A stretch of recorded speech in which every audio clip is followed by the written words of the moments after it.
$1 back with the newest game that came out like a month ago. SpongeBob SquarePants: The Cosmic Shake. Yeah.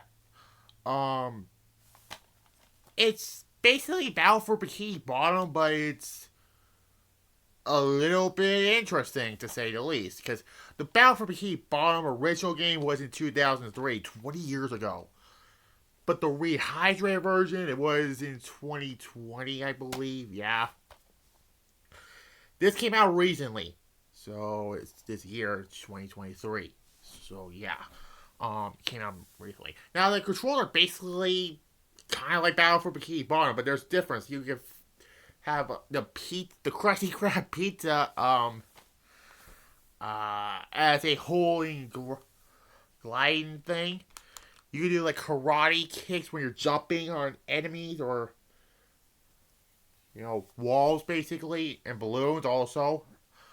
Um you can do basically different stuff basically. Now the story of this game is SpongeBob and Patrick are going to Glove World. Like both basically like every TV show they were like every episode, not every episode, but yeah.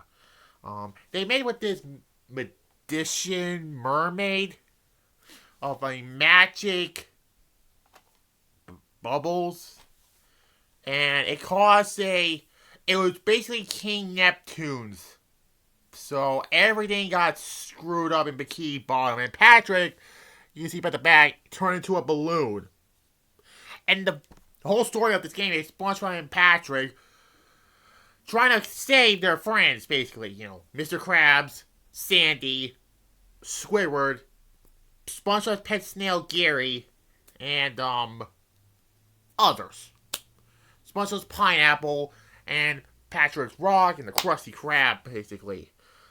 Basically, you're gonna have to go through. There's different, it's like it's called the Cosmic Shake, so there's a lot of shake in every level, basically. Like, Jellyfish Field is a Wild West Jellyfish Field. And you go through different objectives, basically. It's basically like Battle for Bikini Bottom, but it's a different type of story, basically.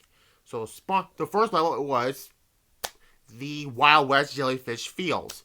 And there's a lot of enemies, which were jelly monsters, basically. So you have to go through and destroy them all. So yeah, the first level you have to collect kelp juice for Mr. Krabs, but Mr. Krabs is the outlaw of this part and tries to get away with a train. And the part where you have to chase him on a seahorse, who I forgot who SpongeBob called in an episode. I forgot what season it was. Mystery, I believe. I don't know. But yeah, you have to go through with the seahorse to stop him. And you can't fight him because there's different boss fights. Some you can't not, fight off. Some you do, like the next level, which was the Karate Downtown Bikini Bottom, where you're having a movie stunt with Squidward as the director. But basically, you have to find Sandy in this level. And you have to do some stunts also. Some of the levels are interesting. So basically, you have to go through all them. And this one, you fight Sandy on in this level. And you have to save her. You have to get her back to the real world and her tree dome. So, yeah. So the next one, I want to say I believe it was the Pirate Goo Lagoon or the Halloween Rock Bottom. I think it was one. I think it was the Halloween Rock Bottom one, I believe. Where you have to find Gary, and he's another boss fight. Where you have to destroy the candy bars, the candy machines, and basically he's a king. Okay? But he still remains a king. He's remaining an enemy, basically. You have to do something about that. And then the pirate-themed Goo Lagoon is the next level, where you have to get SpongeBob's house back. No, wait, I mixed it up. That one is the next one, and then the Halloween Goo Lagoon, I think. I beat it on the day I got this, which was, I believe it was a Tuesday, I believe. Yeah, it was a Tuesday when I did W2K14 review. So, yeah, it's that, you have to get the SpongeBob's Pineapple House back, and then you have to do the Halloween Rock Bottom level. I forgot all about it, but yeah. So you basically have to help the Flying Dutchman destroy Prong's ship, so he's back from Battle for Bikini Bottom. I say Battle for Bikini Bottom, yeah. Not Battle for Volcano Island, because that's a different game, so yeah.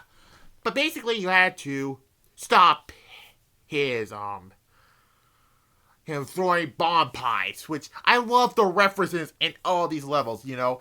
From the My Leg guy who made an appearance, and we get the famous My Leg! The funniest gag in SpongeBob history. And the pie bombs were in an episode where Squidward buys a bomb pie, who thought it was not a bomb in a pie, but yeah. Yeah. And they're in the Halloween Rock Bottom, the guy said, chocolate, finally chocolate! In that episode where SpongeBob and Patrick trying to get a lot of money for buying the chocolate, and they ran to this guy who kept saying, chocolate! All the time. It was funny. So yeah. And also, in that Halloween Rock Bottom level, SpongeBob turns into the snail, like in that episode where Squidward accidentally hit SpongeBob with the snail. I don't know what that is, but yeah. And he turns into this to do a snail race. So yeah, that was funny.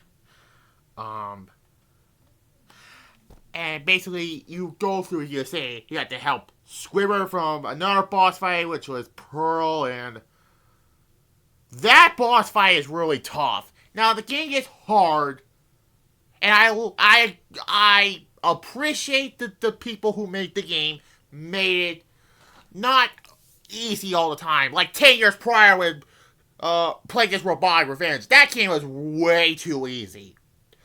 I like the challenge. And you save Squidward from being jumped in the prehistoric Kelp Forest. That's what it's called. It's the names of all these, it kind of reminds me of W2K20's 2K Originals, where, you know, Randy Orton's Unleashed Apex Predator Randy Orton. That's kind of remind me of this game, basically.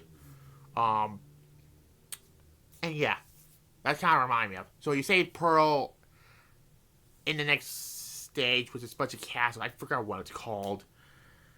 And you have to do that. And then you have to find the Krusty Krab in the second to last level. The next boss, it's called Jelly Glove World, basically, yep. And that level, you have to fight the glove mascot in another boss fight. And you thought you saved the world, but King Neptune noticed SpongeBob messed up everything. But then that magician mermaid turns Squidward into a jelly squid. And that's your last boss fight. It's a decent boss fight. But honestly, I like the one with the robot SpongeBob more in the Battle for Bikini Bottom one. But yeah, you save the world. And Patrick wishes to do it all over again. Because Patrick is Patrick. And that's how the game ends.